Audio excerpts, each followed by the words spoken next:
Welcome again to Munro Live. Today we've got Malcolm Bricklin.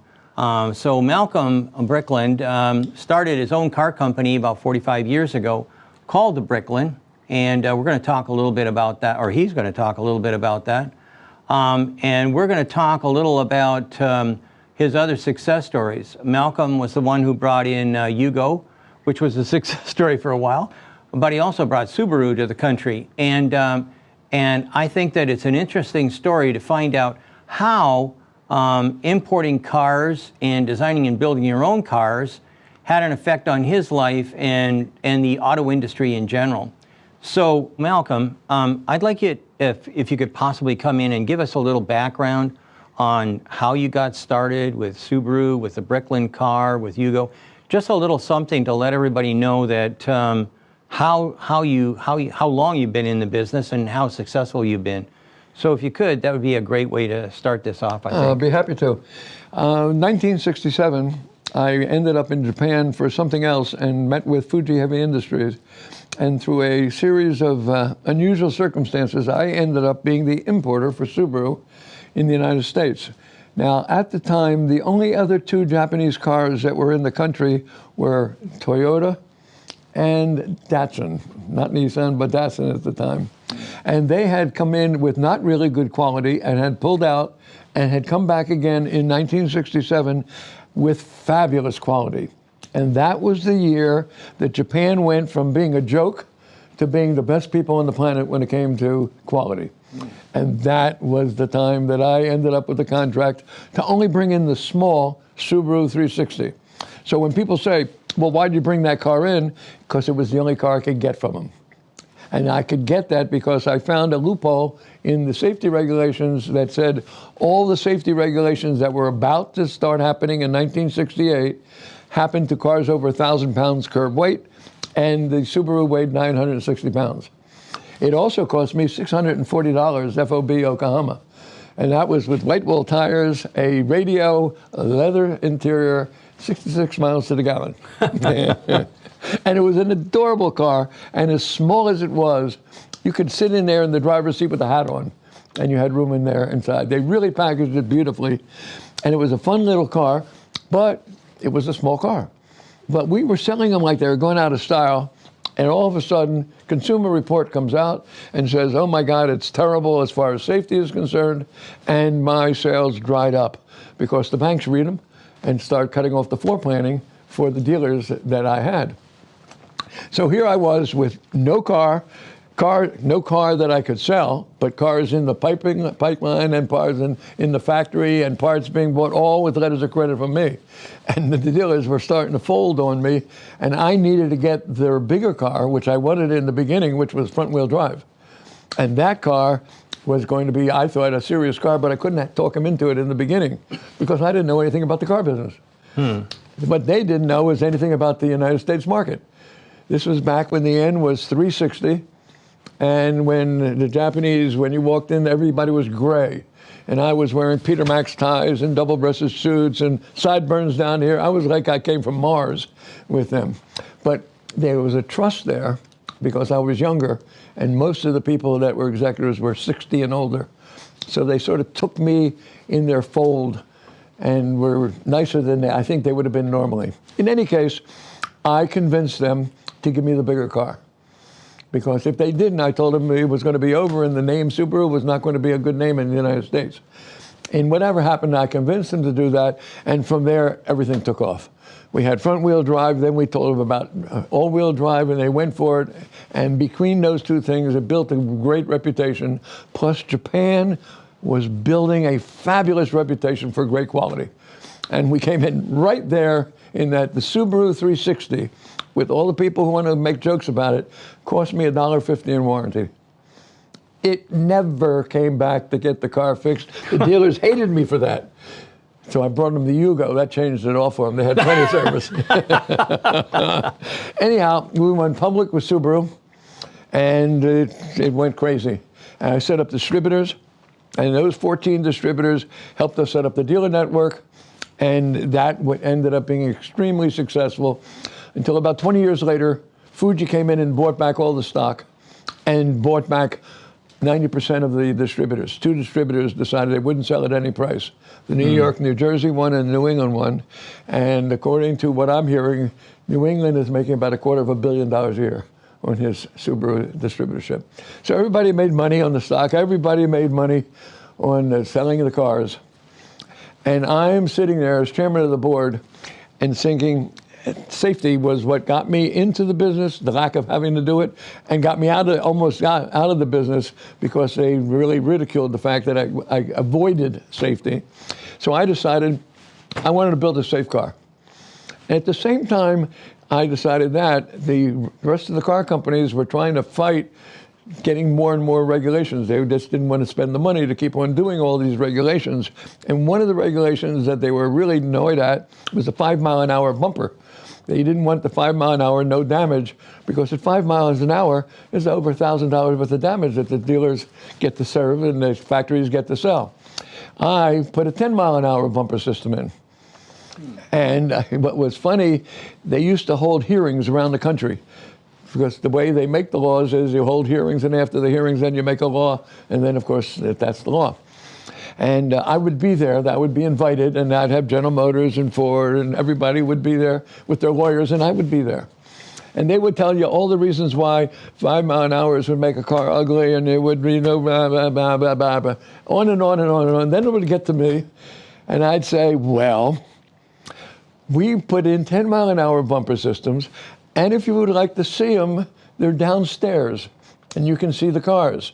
And the way we got them was I was landing in an airplane at the LA airport and realized when the airplane came in, the wheels went in and out on this big heavy airplane.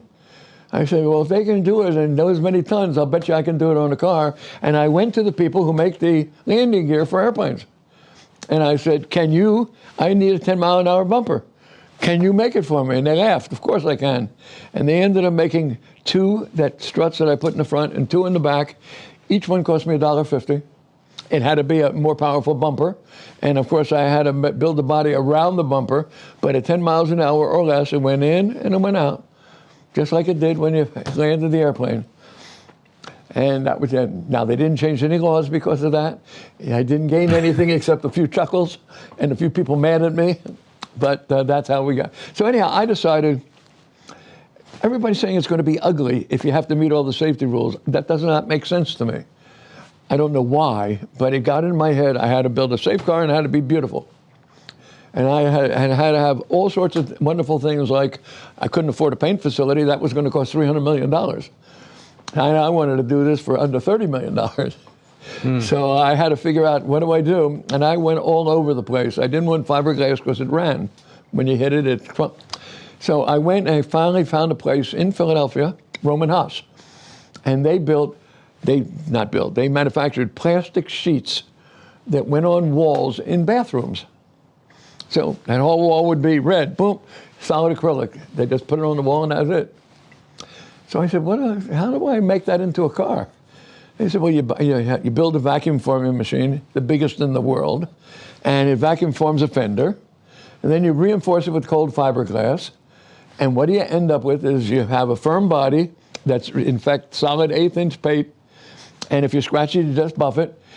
If you hit it hard enough, you can't make a dent, you can make a hole. You can put the hole back in. Glue it back in, buff it again, boom, it's there the same. It will look the same 40 years from today. And at 30 miles an hour, the fenders cracked in exactly the same place, and you could put the fenders back at 30 miles an hour.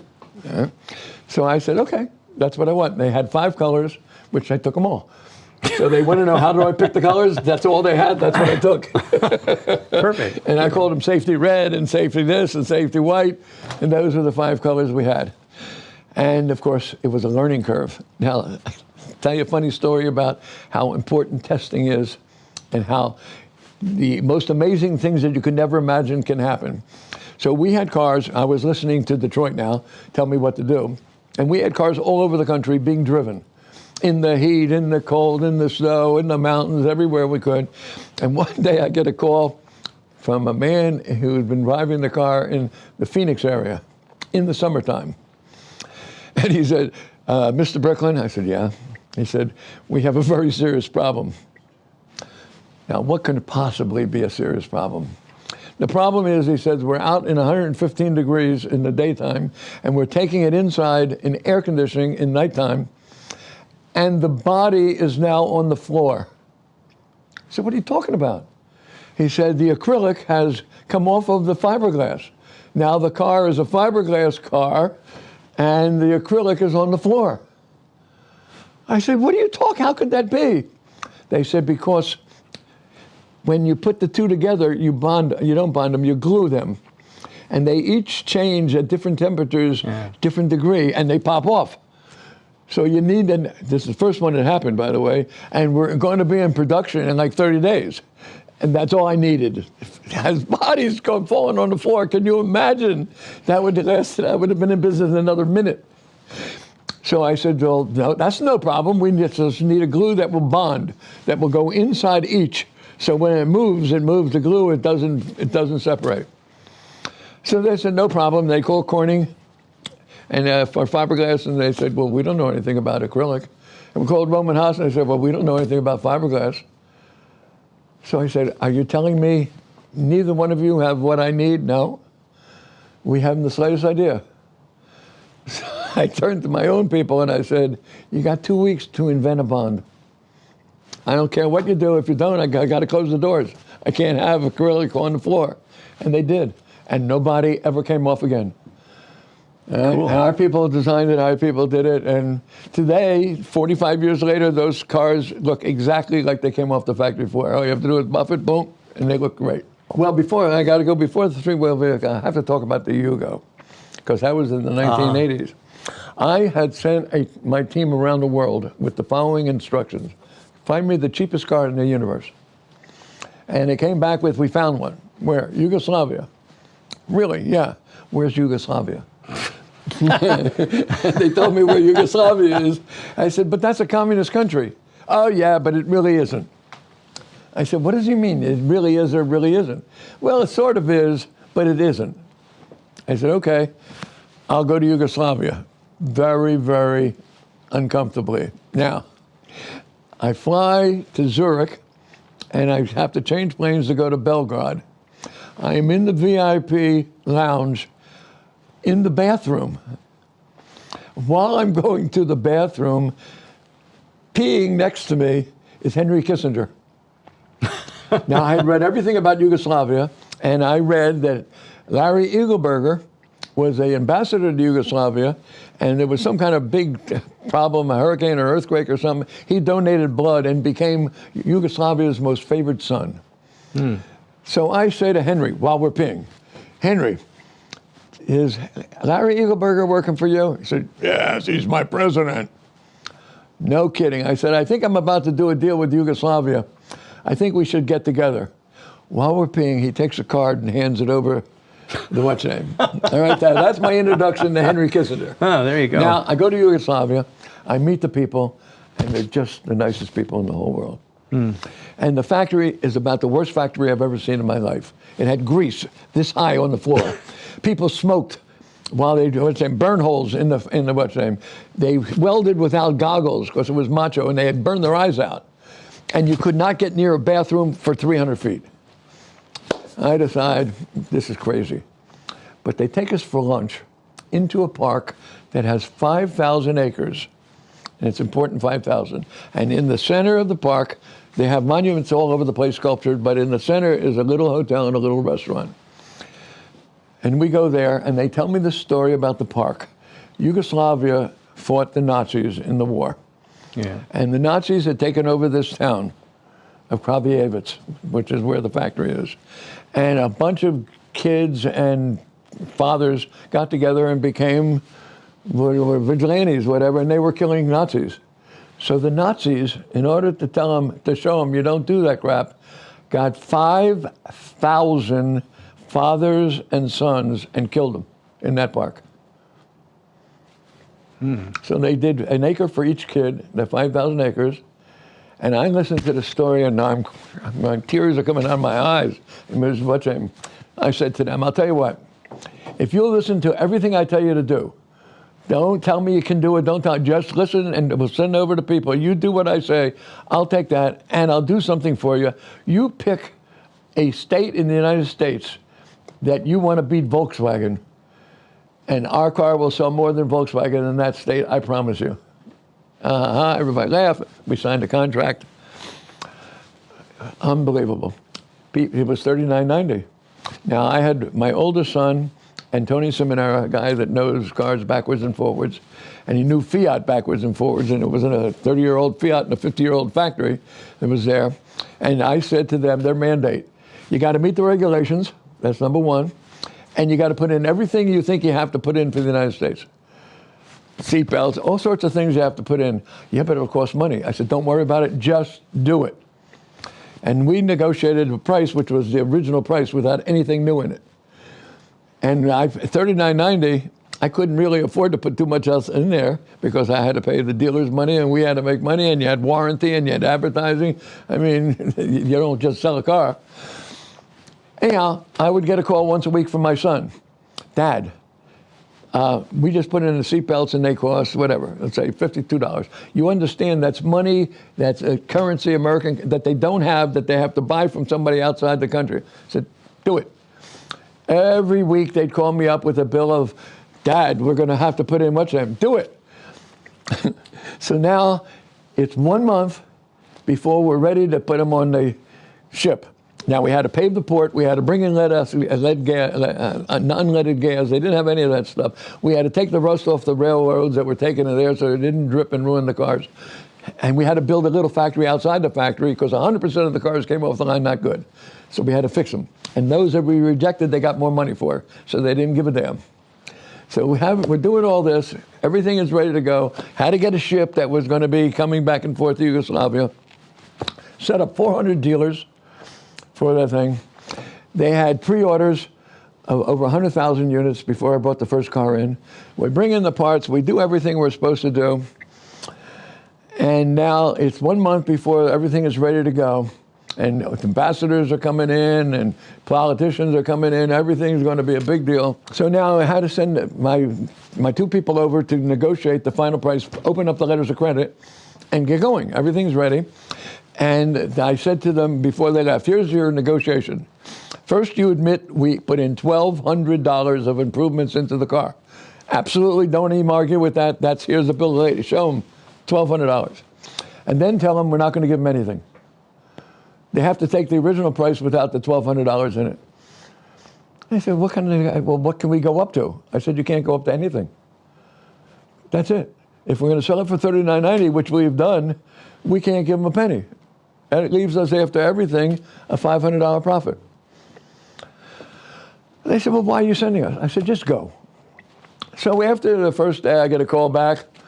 You know, everybody's laughing. Ha, ha, ha. When are we going to get down to business? I said, don't change your attitude at all.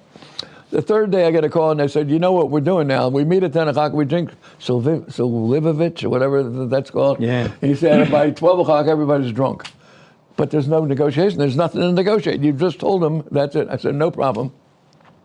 I said, I'll be in 2 days. And I called our ambassador in the that was there for the United States, and I called their ambassador in, and I have a big meeting with their people, their top people at Zastava, and we sit down. I said, gentlemen, first of all, I want to thank everybody for the great cooperation. Look what you got outside. Hey, we had PPG come over and teach them how to paint metallic paints. I mean, we really did a number on this thing. And he said, I said, now here's our story. At $39.90, you got a Yugo mania. You'll sell as many cars as you can build, as long as you let us build what we're talking about and you pay attention to doing it right. But we can't give you any money for that. And here's the reason. We're capitalists. We have to make money. You're communist. You don't have to make any money. And that's it. And they said, okay. And there you go. And that's how Yugo started. And we delivered 60,000 the first year at a $500 profit per. And it went along, and it went along. And then somebody came to me and, there's another part to the story, and that's the end of the Yugo story. So now Eagle Burger's on my board of directors, and Kissinger is working for us. All right? One day I get a call from Larry Eagleberger, Malcolm. We got to go over to Yugoslavia and meet Milosevic. He's the new president of Yugoslavia. I said, okay, fine. I was over there once a month anyhow. So we fly over and we meet Milosevic and his wife in a beautiful ornate room, and everybody was kissing our ass because we were the only business that was happening in Yugoslavia. And I walk out of the room after an hour and a half, and I turned to Eagleberger and I said, I'm selling the company. He said, what's wrong with you? I said, Larry, in my lifetime, I have never been in a room that I felt such evil. I have no idea what I'm talking about, but even when I talk today, my hair stood on my end. There was just something about the Milosevic and his wife that just, it was like sitting in my face. And 1 month later, I sold it for $20 million. 2 years after that, the United Nations put an embargo on Yugoslavia, so you could not buy or sell anything from Yugoslavia. And of course, that was the end of Yugo in the United States. So now we're into the three-wheel. That was Yugo. So now let's get to the electric. Yes. Back in the 1990s, I was interested in electric. In those days, you were talking about lead acid and a couple other not too satisfactory. And I met a man by the name of Dr. Malcolm Curry. He had just retired, actually, as chairman of Fuse Aircraft, and he had been Undersecretary of Defense for Technology. And he was one of the nicest human beings I ever met in my life. And he put the team together that did the EV1 for General Motors. Huh. And he was besides himself mad that they pulled them all in and crushed them, because he considered they did a really good job and people really liked them, and he just was annoyed at General Motors. Now he had retired, and he got together with me and said, let's figure a way that we can do something with electric. So we started putting batteries together from computers, flat batteries, and no matter what we did, it didn't make any sense because you couldn't get any mileage, 30 miles between 45 miles, I mean, nothing, scary time. So then we said, wait a second, what can we use batteries for transportation? And we decided on, how about we'll design an electric bicycle? So we went to Design Work, which was at the time half owned by BMW, now 100% owned, and we had them design for us a bike called the EV Warrior. And it was an electric bicycle using lead acid batteries, but we put everything on it. We had mirrors in there that had the turn signals in the mirrors before they had them for cars.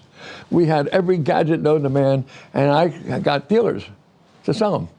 Oh, everything was terrific. Dealers got the prestige. They had EV vehicles in the 1990s. It was a bicycle. You got on the bike and you pushed the button or you pedaled, and you just had so much fun. And it's an adorable looking thing. I imagine you can look it up in Google and see what the EV Warriors look like. They sold for $12.95. And then what happened was nobody wanted to sell it at the dealerships, because if you sold it, it was your up. And you only made $50 for selling it. So the only way you could buy an electric bike from the dealership is you come in, you ask about it, and they point to one, and you get on it and go drive it. If you want it, go to the cashier and pay for it. Nobody wanted to sell it because they only made $50 and went to the back of the line. All right, because they wanted to sell cars, not bicycles. So that was fine. I decided this was not for me anymore. It was fun building a bicycle, it was fun riding a bicycle, but I don't want to be in the bicycle business. Dr. Curry decided he wanted to help design a hub motor, because this was up on the top and the balance was not that great, and he was going to make them inexpensively and sell them to Walmart, and he did. Right? So that was the electric bike. But I also met through that thing Jet Propulsion Laboratory and got involved in fuel cells and started to realize, boy, there's some really great technology out there, and this was a methanol fuel cell. A little teensy-weensy fuel cell that you could put in a phone and put a couple drops of methanol in it, and it would run for 30 days. And I made a deal with them. I funded $50,000 a month to pay them to do everything they had to do to get it ready to go. And this was over about a year and a half. And finally, I have this incredible thing here, a few drops in everything you ever wanted in life with this little methanol fuel cell. And I'm out there reading stuff about everything, and I read, you can't put methanol on transportation. If you have anything with methanol in it, has to be confiscated. And here I am, You're going to take my phone away before you get on an airplane or before you get on a bus. We can't sell these things. I mean, maybe you can sell them, but not the way I wanted to sell them. I want to sell them to everybody. I want it in everything. So that was one of I decided at the end, I'm not doing that. This is a different game than I thought it was, and it was something I should have known, I should have read, I should have been told, but I didn't know. Well, you know what's funny about that is we actually we actually had those same people in here at Munro, and they showed us exactly the same little fuel cell, and he talked about all the different things that it could do. And at the time, we were working a lot with the airplane industry, and I remembered that there was something about methanol, but I couldn't remember what it was. And then ultimately, we remembered, oh yeah, you can't bring methanol on a plane. Well, I didn't. I just remember it coming up in a conversation. I didn't remember what or why, because there were some things that methanol is very good at, but it has a tendency to wick out. There's no way you can hold it in place. So, and if everybody on the plane had 2 drops, now I got a half a gallon or something like that. Gotcha. So that's kind of. So we politely thanked him and sent him on his way. So we didn't get in there. So that gets you to the methanol. What about to the 3-wheel vehicle?